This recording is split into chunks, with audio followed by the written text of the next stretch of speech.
detention and the basis for detention. So, what is the law and what is the crime that I committed? Show to me now the legal basis for my being here. As apparently I was brought here not of my own volition. It's somebody else's. Kung hindi ibang tao, ikaw siguro, because this is your structure. So you have to answer now for the deprivation of liberty. General naman kayo. Alam mo ba na hindi man lang siya na-serve kung anong kaso pinacharge sa kanya ngayon? Hindi niya alam.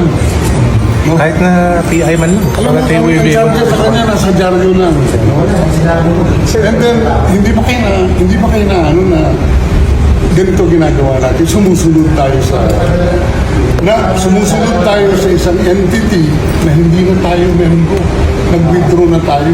And yet, sir, you are the Prosecutor General. Yes. You know how to exercise due process. Before you can even file charges, you have to file a complaint. We have to file a counter affidavit.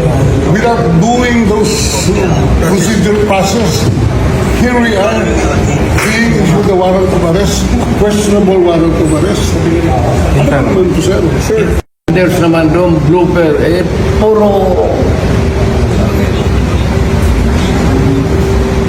pagdating sa trial gan, tatawagin kita sa witness stand. Sabihin ko, you're the person who arrested me. May I know the reason why? Have you read the documents? Or at least have you read the case at that time when you made the arrest? So that you would be guided to what you should know. Yan lang yan. Kaibigan tayo, galing ako gobyerno.